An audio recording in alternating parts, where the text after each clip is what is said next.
जय श्री श्याम। आप सभी भक्तों का स्वागत है आपके चैनल मंदिर की कहानी में।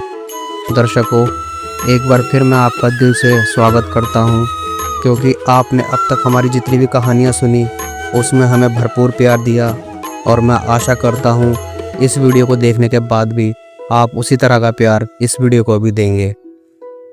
दर्शकों, जैसा कि श्याम बाबा का नाम लेते ही भक्तों के दिल में एक अनोखी श्रद्धा, प्रेम और भक्ति की लहर दौड़ पड़ती है। कहते हैं खाटू श्याम जी अपने भक्तों की पुकार सुनते ही तुरंत दौड़े चले आते हैं। चाहे भक्त किसी भी संकट में हो, चाहे कितनी भी कठिनाई हो, बाबा के चरणों में झुकते ही सब समस्याएं समाप्त हो जाती हैं। आज मैं आपको सुनाने जा रहा हूँ एक ऐसी सच्ची घटना, एक ऐसा चमत्कार जिसे सुनकर आपका विश्वास और भी गहरा हो जाएगा। साथियों, राजस्थान के सीकर जिले में एक छोटा सा गांव था, रतनपुर। वहां रहने वाला रामलाल एक साधारण किसान था। उसकी पत्नी सुमित्रा और 2 बच्चे गुड्डू और रीना।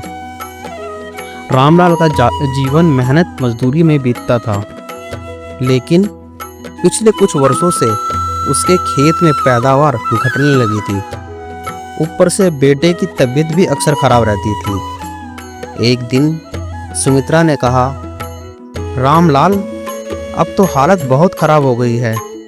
डॉक्टरों ने भी हाथ खड़े कर दिए। क्यों ना हम खाटू श्याम बाबा के दरबार चलें? मैंने सुना है बाबा के दर पर जाने से असंभव ही संभव हो जाता है। रामलाल ने भारी मन से हामी भर दी।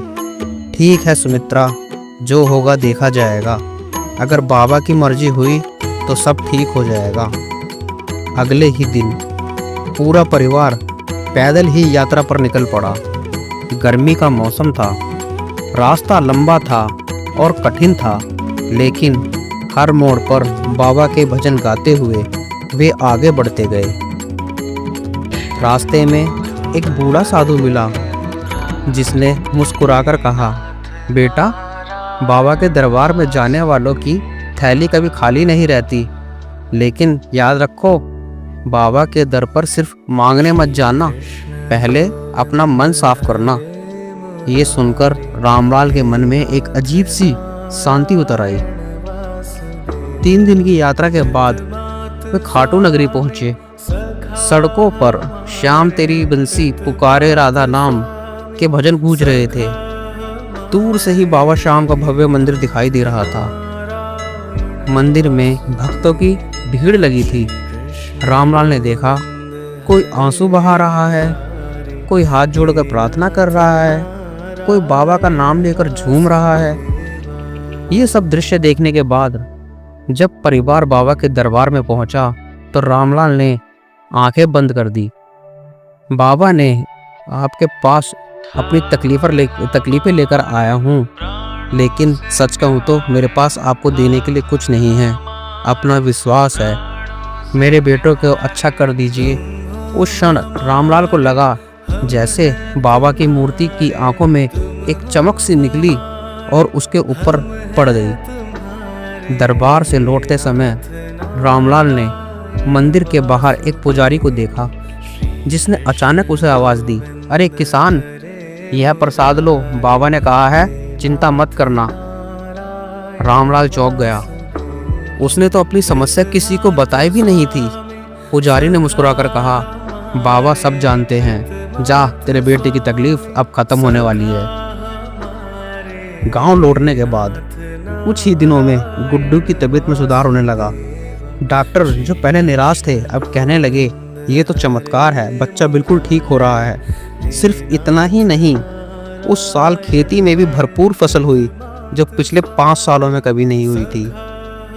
रामलाल का परिवार अब 1 साल बाबा के दरबार जाता था, लेकिन अब वे सिर्फ मांगने नहीं बल्कि धन्यवाद देने जाते थे। सुमित्रा अक्सर कहती, जब तक सांस है बाबा का नाम रहेगा। उन्होंने हमें अंधेरे से निकालकर रोशनी में लाए हैं। भाइयों और बहनों, खाटू श्याम जी के चमत्कार अनगिनत है। बाबा सिर्फ उनकी सुनते हैं जो सच्चे मन से उन्हें याद करते हैं। अगर आपके जीवन में भी अंधेरा है तो एक बार बाबा के चरणों में सिर झुकाकर देखिए, रास्ता खुद ब खुद खुल जाएगा। जय श्री श्याम। दोस्तों, ये थी एक छोटे किस्से किसान की कहानी। ऐसे पता नहीं कितने अनगिनत चमत्कार हैं। अगर आपको ये कहानी पसंद आई हो तो प्लीज़ इस चैनल को सब्सक्राइब करें और एक छोटा सा लाइक श्री श्याम बाबा के नाम पे इस वीडियो को कर दीजिए, ताकि हमें मोटिवेशन मिले और हम